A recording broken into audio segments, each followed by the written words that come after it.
ولسمشر غني دیکتاتورۍ ته له تسلیمېدو مرګ ښه دی. کله چې له غني سره د کتنې غوښتنه کوم یوه نجلۍ پر تلیفون راته د لیدنې وخت ټاکي.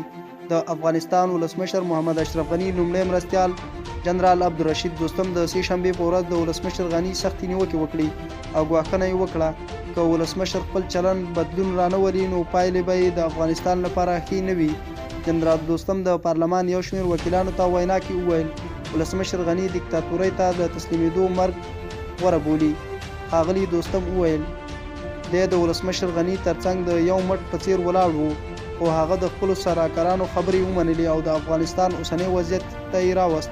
جنرال دوستم نیوکه وکړه چې لومړی مرستیال په توګه باید چې هر کله وغواړي له ولسمشر سره د کتنې اجازه ولري خو اوس چې کله د کتنې غوښتنه کوي نو د ولسمشرۍ ماڼۍ کې یوه نجلۍ پر تلیفون ورته د لیدنې لپاره وخت ټاکي.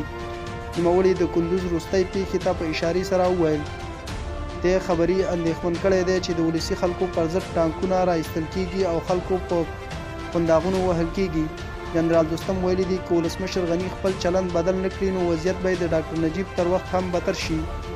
جنرال دوستم ګواښنه وکړه که بیا هم کوم عام وګړی په قنداغ ووهل شو یا یې په وړاندې زور کار واخیستل شو نو وضعیت به د ډاکټر نجیب له دورانه هم بدتر شي.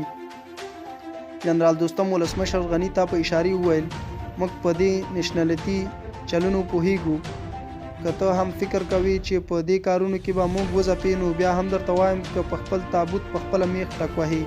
جنرال دوستم وویل د تیرو 5 کالو ټولې بدبختۍ د اوسني حکومت له لاسه دي ځکه فساد یې ختم نه شو کړی امنیت نور هم خراب شو مخدره توکي ډیر شول او بیا رغونه ونه شوه.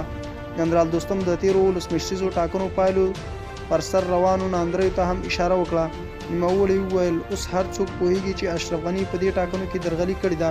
ښاغلي دوستم په تیرو ولسمشریزو ټاکنو کې د نوماند عبدالله ملاتړ اعلان کړی و. محمد محقق تور لګولی و چې یونما په افغان ټاکنو کې لاس وهنه کوي.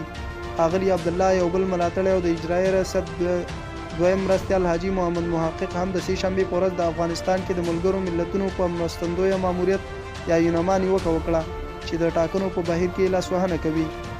تر ده وړاندې په خپله ښاغلي عبدالله هم تور پورې کړی و چې بهرنیان د افغانستان د ټاکنو په بهیر کې لاس وهنه کوي.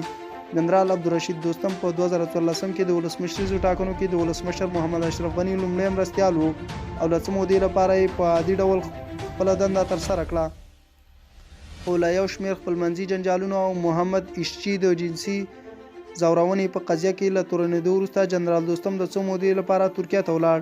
نوموړی تیر کال له ولسمشر محمد اشرف غني سره تر جوړجاړي وروسته بیرته هیواد ته ستون شو خو له هماغه راهیسې واک کم شو او بیا یې پر ولسمشر غني نیوکه کړې چې له صحنې ایستلی دی.